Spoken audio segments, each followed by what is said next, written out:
No caso de hoje, nós vamos conhecer a história de Mary Bell, que aos 10 anos cometeu seu primeiro homicídio. Nós vamos conhecer nesse caso como o abuso infantil pode mudar totalmente o futuro de uma criança. E antes de começar esse caso, eu quero mandar o meu muito obrigado para a nossa inscrita Josiane Inácio. Josi está sempre interagindo com a gente. Ela é muito ativa aqui no nosso canal, tá sempre deixando like, deixa comentário, assiste até o final, que é muito importante. Então, Josi, muito obrigado pelo seu apoio e pelo seu carinho. Isso faz toda a diferença para mim. E agora vamos dar início ao caso de hoje.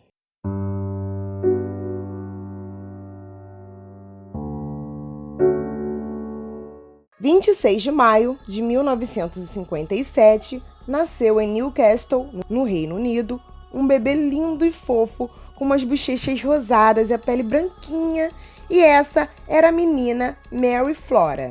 A sua mãe, Betty McCricket, tinha apenas 17 anos quando ela nasceu, e quando os médicos, após o parto, levaram a sua filha para ela conhecer, a reação de Betty não foi ficar emocionada ao pegar o seu bebê no colo. Ela simplesmente pediu que tirassem aquela coisa de perto dela imediatamente. E esse foi o primeiro contato que a Mary teve com a sua mãe.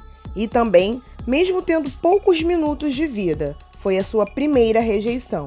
Primeira de muitas outras que ainda viriam. A Betty McCricket não sabia quem era o pai biológico da sua filha, e sendo assim, após 10 meses do nascimento de Mary, se casou com Bill Bell. E quando a Bell estava com 9 anos, ela foi registrada por Bill, passando a se chamar Mary Flora Bell. Mary Bell teve uma infância muito difícil, ela não recebia amor e atenção da sua mãe, que tentava se livrar dela de todas as formas. A Betty oferecia sua filha para ser levada por parentes, amigos, vizinhos, qualquer um que a quisesse poderia levar. Ela chegou ao extremo de oferecer dinheiro a quem quisesse ficar com a menina. Tamanha era a rejeição por Mary. Não conseguindo se desfazer da filha, a Betty tentou matá-la 4 vezes. A rejeição de Betty pela menina era notória e deixava a família preocupada, tanto que a irmã de Betty, a tia de Mary, tentou conseguir a guarda de Mary Bell. Porém, estranhamente, a Betty não ficou feliz de finalmente encontrar alguém que quisesse ficar com a filha dela de uma vez por todas. Então, ela não permitiu que sua irmã, Kate, ficasse com a menina. Até porque a intenção de Betty era se livrar de forma definitiva de Mary. Ela queria que a menina sumisse, então ela preferia que ela fosse embora com alguém estranho que ela nem imaginasse o que estava fazendo com a sua filha ou então para onde tinha levado a menina. E se ela ficasse com a tia, a Betty sabia que a Mary Bell seria bem tratada e continuaria ali rondando a sua vida. E Betty preferia que a menina ficasse ali mesmo com ela, sendo maltratada, a viver em uma nova família, sendo cuidada com amor. A Betty McCricket era prostituta, usuária de drogas e alcoólatra. E além de se prostituir, Betty também vendia a sua filha. Ela cobrava a clientes que se interessassem em abusar da menina. E esses abusos começaram quando Mary Bell tinha apenas 5 anos de idade. E durante 4 anos, Mary Bell teve seu corpo vendido. E durante esses abusos, a menina era obrigada a não só satisfazer os clientes da sua mãe. Ela também tinha que realizar fetiches absurdos e participar de jogos sexuais. Ela era completamente exposta, apanhava com chicote e fazia coisas que ela, sendo uma criança, ela nem entendia direito o que estava acontecendo ali. A Mary Bell só sabia que não gostava de viver aquilo e implorava a sua mãe que não fizesse mais aquelas coisas com ela. Nessa altura, Betty já via a menina como uma fonte de renda lucrativa, pois cada vez mais e mais clientes se interessavam em manter relações com a menina. E Betty cobrava um preço alto por isso. Em meio a todo esse abuso, Mary Bell foi crescendo sem qualquer estrutura psicológica. Ela passou a maltratar e matar pequenos animais e era agressiva com outras crianças. Bill, o pai adotivo, estava sempre metido em pequenos delitos, além de também traficar drogas. E ele era a pessoa com quem Mary se dava bem. No entanto, ele acabou sendo preso por assalto armado. Ele costumava alertar Mary Bell contra as autoridades. Dizia que policiais eram pessoas ruins, que eram inimigos, e orientava que ela se mantivesse sempre contra as leis e o que elas nos impõem. A Mary amava muito o pai, ele era a única pessoa que minimamente dava um pouco de carinho e atenção a ela, E já que não havia mais ninguém que fizesse isso por ela, era natural que a menina se apegasse ao seu pai de uma forma mais intensa. Com todo esse amor, também nasceu uma admiração. A Mary Bell tinha o pai como um exemplo e achava o máximo ele ter sido preso tantas vezes e queria ser como ele. Mary Bell tinha valores completamente deturpados pelas pessoas que conviviam com ela. A menina dormia em um colchão velho, se cobria com um casaco e costumava urinar na cama, que é um sintoma de abuso infantil.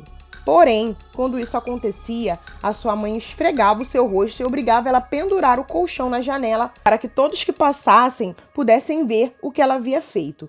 Isso causava um imenso constrangimento na menina. Mary Bell formou a sua personalidade influenciada por abusos físicos e psicológicos, sem carinho, atenção e sem estrutura familiar. Era a receita perfeita para um desastre. 25 de maio de 1968, antes de completar 11 anos, Mary Bell fez a sua primeira vítima. Martin Brown era um menino de 4 anos, filho do vizinho. Mary Bell e sua amiga Norma Bell, que apesar do sobrenome em comum, elas não eram parentes, atraíram um menino com doces até uma casa abandonada. Lá, elas estrangularam Martin até que ele perdesse a vida. O corpo de Martin Brown foi encontrado por outras crianças, deitado de barriga para cima, com sangue e saliva saindo da sua boca. Havia vidros de comprimidos vazios e, por isso, a polícia concluiu que havia acontecido um envenenamento acidental. Apesar das tentativas de reanimação, o menino foi declarado morto. Dias após ter matado Martin, Mary Bell foi até a casa dele e pediu para falar com o menino. Mary Bell não tinha noção que a morte é algo definitivo. Ela acreditava que morrer era algo como dormir por um maior período de tempo. E ela criou essa ilusão quando seu cachorro morreu e alguns dias após o seu pai apareceu com outro cachorro igual, dizendo que era o mesmo animal. E isso fez toda a diferença. É muito importante que a gente ensine as crianças da forma correta. A morte é algo doloroso, mas faz parte da vida. Mentir e omitir fatos não impede que a criança lide com isso, mas acaba gerando um aprendizado de uma forma incorreta. Norma e Mary Bell juntaram as suas dores. Ambas vinham de famílias disfuncionais, elas nutriam seu sofrimento e ódio com uma amizade doentia.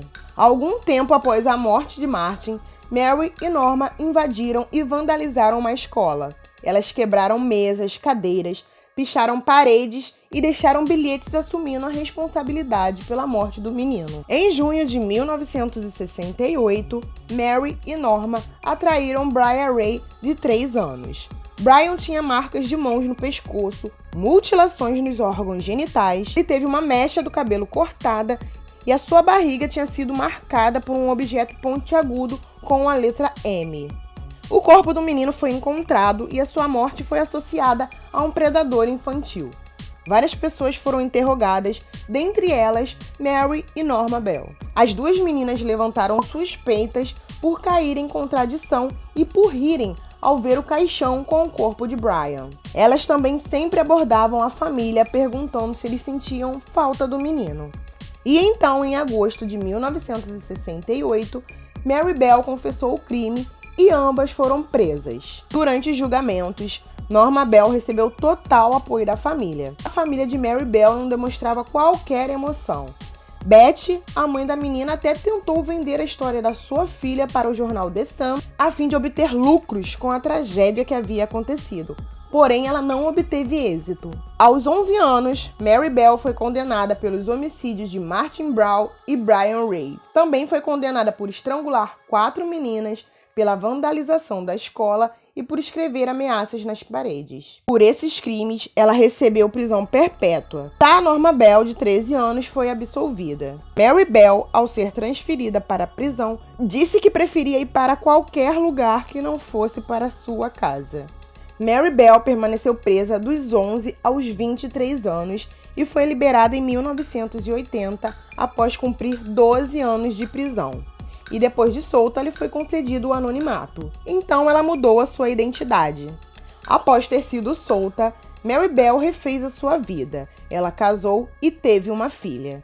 30 anos depois da sua condenação, em 1998, foi lançada uma biografia chamada Por que Crianças Matam? História Real de Mary Bell. E foi através desse livro que nós pudemos conhecer o passado de abusos. Mary Bell foi muito criticada por estar lucrando com a biografia, já que ela ficou conhecida por cometer crimes. Porém, segundo ela, a intenção era poder ter a oportunidade de contar a sua versão da história, já que anteriormente isso lhe havia sido negado. Mary e a sua filha obtiveram no Tribunal Supremo o direito de viverem anonimamente até o final de suas vidas. Atualmente, Mary Bell já é avó e sua neta também está inclusa no anonimato. A ordem que protege a identidade de alguém foi nomeada Ordem Mary Bell. E aí, pessoal, o que vocês acharam do caso de hoje? Espero muito que vocês tenham gostado. Deixe like, deixe comentário, se inscreva no canal, caso você não seja inscrito, e compartilhe os nossos vídeos nas suas redes sociais. Um beijo no seu coração e até o próximo vídeo!